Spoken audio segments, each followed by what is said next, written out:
मन का पहला आधार है। फर्स्ट फर्स्ट चीज मन प्रयोग करता है कि वो जो तुम्हारा गुरु है, मेरे पास लोग आते हैं 5 दिन के लिए आते हैं, मैं उनको बोल देता हूं कि 48 घंटे के अंदर एक ऐसा वक्त भी आएगा जब तुम कहोगे भाग जाएं, जब तुम्हारा मन मेरे खिलाफ बातें करेगा, खूब बातें करेगा, मेरे खिलाफ वो तर्क देगा, क्या बकवास बातें कर रहा है, कैसी कैसी बातें कर रहा है। तो पहले 48 घंटे तक उसके अंदर अंदर ऐसा हो जाएगा। और लगभग 99% लोगों के साथ ये होता है कि 48 घंटे के अंदर उनका चित्त बेचैन होने लगता है। उसमें फिर जो रुक जाते हैं, उसके बाद उनके मन पे मैं दूसरे ट्रैक पे काम करता हूं। तो पहला तो मन आप पे हमला करता है कि जो आपके मन का दुश्मन है उसके खिलाफ लग जाता है।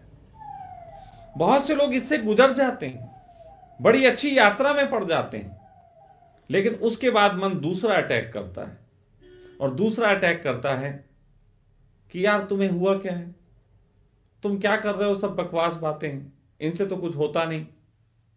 और ध्यान रखना, जिस भी साधक के जीवन में ऐसा संदेह उठे कि कहीं हम गलत ट्रैक पे तो नहीं, क्या फायदा हुआ ये सब करने का, क्या नतीजा हुआ, तो जान लेना मन ने ब्रह्मास्त्र छोड़ा है। 100 में से 99 मरेंगे। ये बहुत कर रहा ब्रह्मास्त्र है मन का। दूसरे पे संदेह उठाए तो चल जाता है, क्योंकि दूसरा थोड़ी बहुत देर सामने होता है, लेकिन जब वो तुम पे ही संदेह उठा दे, खुद पे संदेह उठा दे, तो बहुत बचना मुश्किल है। तो ये बात मैं इसलिए कह रहा हूं कि बहुत से साधकों के साथ ऐसा होता होगा, अच्छी यात्रा करते होंगे, एक एक मोमेंट पे मेरे प्रति संदेह उठाते होंगे, बेहतर है, उठना चाहिए, क्योंकि मैं तो थप भी थोड़ा बाहर का आदमी। लेकिन जब तुम स्वयं पे संदेह उठा लेते हो अपनी यात्रा को लेके, फिर तुम्हें कोई नहीं बचा सकता। फिर तो वही बच सकता है जो उस ब्रह्मास्त्र को भी खा जाने की क्षमता रखता हो। और ये क्षमता कैसे आती है, तो थोड़ा मैं इसको सिखा देता हूं, आप लोग दूर हैं जो वो भी सीख लें। ये क्षमता ऐसे आती है कि जो आदमी मन से खेलने की कला सीख जाता है, मन से कैसे खेलना है, छोटी छोटी चीजें हैं मन से खेलने की। मन किसी चीज में बहुत मांग करे, उसको पोस्टपोन करो, तो बोले क्या यार, छोड़ो, नहीं लेते, छोड़ो, ये नहीं करते।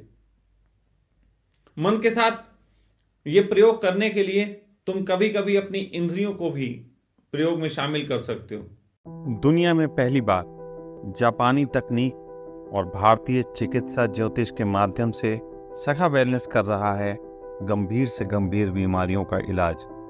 हमारी विशेषता, ना कोई दवा, ना ही कोई ऑपरेशन, ना कोई योग, ना प्राणायाम, ना ध्यान, ना ही किसी प्रकार से खान पान का कोई बंधन। जब सब जगह से निराश हो, सखा वेलनेस। जैसे आपने हाथ ऊपर कर लिया और अब बातें कर रहे हैं, अब खुजली होगी तो हाथ कहेगा कि चलो जाओ खुजलाओ जाके, लेकिन नहीं, आप करते रहना, आप बातें करते रहना, हाथ को रोके रहना। धीरे धीरे पता लगेगा कि मन विदा हो गया, तुम्हारे अंदर कोई मालिक था जिसने मालकियत पे ज्यादा जोर दिया और मन की सुनने पे जोर नहीं दिया। ऐसे और से बहुत से प्रयोग हैं।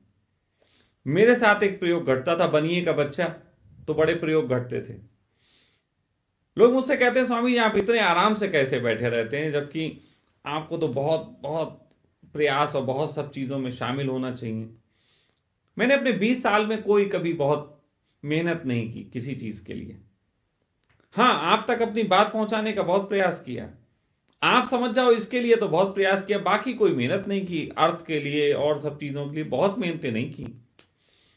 लेकिन मेरी जिस तरीके की बुद्धि है, मेरा मन कई बार मुझसे कहता था कि आप धन कमाओ, तुम तो बहुत धन कमा सकते हो, और मुझे तो हरामखोरी में मजा, मुझे तो बैठे रहने में मजा।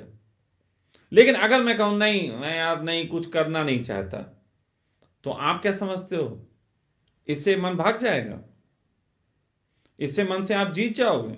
नहीं, मन दूसरे रास्ते से आएगा। फकीरी में कैसे मक्कारी की जाए, फिर मन वहां पे आ जाएगा। अगर मैं मन से कहूं कि मैं बैठा हूं, मैं अब कुछ नहीं करना चाहता, तो मन कहेगा अच्छा। फिर वो कहेगा कि बैठे बैठे कैसे मक्कारियां की जा सकती हैं, उसमें आ जाएगा। लेकिन मैं थोड़ा उल्टा काम करता हूं। मन ने कहा कि थोड़ा दौलत कमा लो। मैंने पूछा कितनी कमा लो? उसने कहा यार 2-4-5 करोड़ रुपया तो कमा लो। मैंने कहा पर पागल हो गया क्या?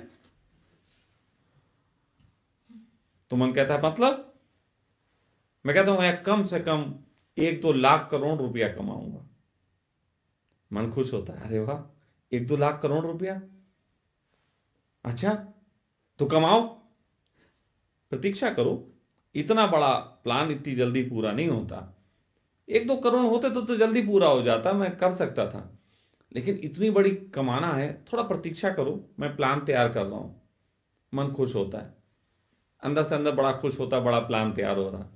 2-4 महीने गुजर जाते हैं, मेरा बड़ा सुकून बना रहता है, मन जरा झंझट नहीं करता। फिर 2-4 महीने बाद आता है, उसे प्लान समझा देता हूं। ये जो मन से खेलने की कला है, ये इंसान को उस तरीके की तैयारी की तरफ ले जाती है जहां मन जब ब्रह्मास्त्र छोड़े, तुम पे ही संदेह उठाए तो बचा जा सके।